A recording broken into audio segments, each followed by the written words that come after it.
तो दोस्तों ये है क्वेश्चन नंबर 3 एक्सरसाइज 1.3 का, और यहाँ पे हम क्वेश्चन नंबर 3 का फर्स्ट पार्ट है वो इस वीडियो में सॉल्व करेंगे। सेकंड और थर्ड पार्ट अगली वीडियोस में देखेंगे, ठीक है। तो सॉल्यूशन फर्स्ट पार्ट है 1/√2, ठीक है। हमें ये प्रूव करना है कि फॉलोइंग आर इरेशनल्स, और यहाँ पे प्रूव करना है कि 1/√2 इरेशनल है, ठीक है। कैसे प्रूव करेंगे इसको? सबसे पहले वही तरीका जो हमारा था कि let us assume to the contrary, और वो कॉन्ट्राडिक्शन अज्यूमेंट क्या है कि 1/√2 इज 1/√2 इज रैशनल, ठीक है। ये अज्यूम कर लिया हमने, ठीक है। अब 1/2 इज रैशनल, तो रैशनल नंबर की जैसे कि प्रॉपर्टी हमने पिछले एग्जांपल्स में देखी है, वो क्या है कि रैशनल नंबर्स को न्यूमरेटर बाय डिनोमिनेटर की फॉर्म में लिखा जा सकता है, a बाई बी, जहां पे a और b दोनों इंटीजर्स होते हैं, ठीक है। तो हम लिख सकते हैं कि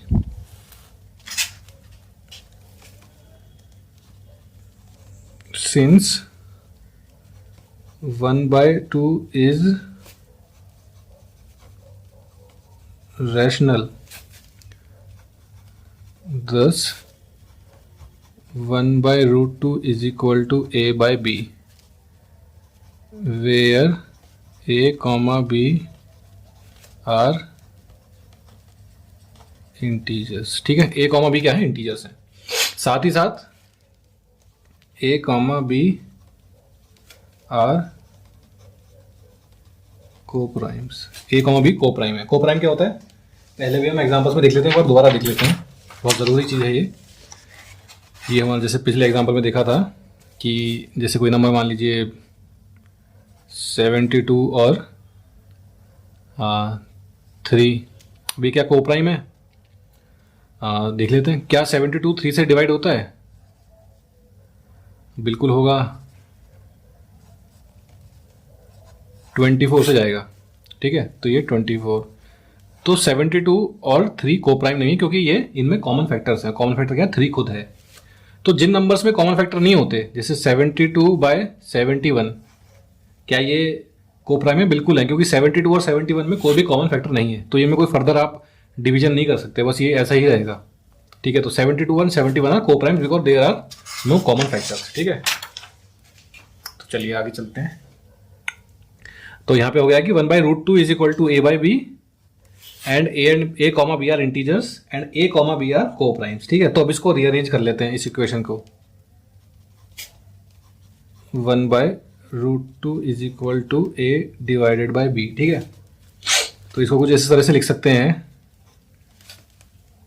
इसको उल्टा कर लीजिए। इसको उल्टा करेंगे तो हमारे पास क्या आ जाएगा? √2 is equal to b by, यहाँ पे भी उल्टा कर दिया और यहाँ पे भी उल्टा कर दिया, ठीक है। इसमें तो आपको कोई दिक्कत नहीं है, फ्लिप कर दिया हमने, कर सकते हैं ना ऐसे। जैसे कि मान लीजिए हमारे पास, इसका भी एग्जांपल ले लेते हैं। हमारे पास कुछ टर्म्स हैं, a by B is equal to C by D, तो इसको हम ऐसे लिख सकते हैं ना, b by A is equal to D by C. कैसे लिखेंगे? देखिए सिंपल है, इनको आपस में क्रॉस मल्टीप्लाई कर लीजिए, यहाँ से यहाँ, यहाँ से यहाँ, तो ये हो जाएगा a into D is equal to C into B, ठीक है। अब इस a को यहाँ भेज दीजिए, तो b by A is equal to C by D, ठीक है। तो ऐसे आ जाएगा ये b by A is equal to D by C, क्योंकि ये c यहाँ जाएगा, ठीक है। तो √2 is equal to b by A. Now हम कहते हैं, now since a comma b are integers, thus b by A is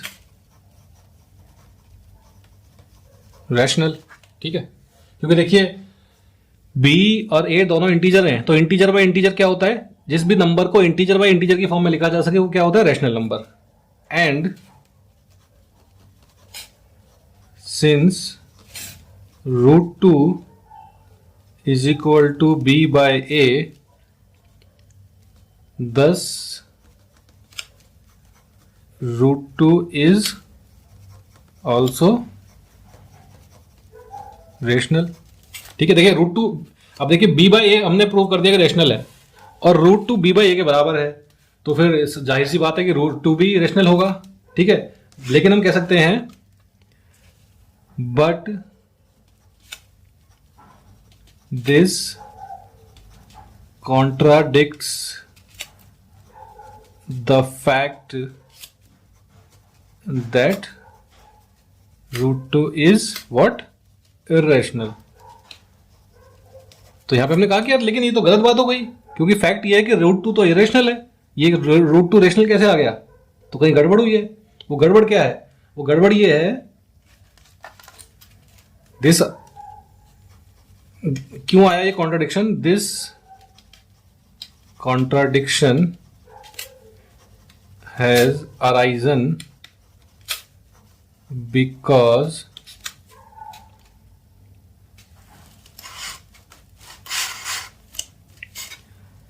our assumption, क्या assumption था हमारा? हमारा assumption था that 1 by root 2 is rational was गलत था, वो incorrect। और सही बात क्या है? सही बात यह है कि so we can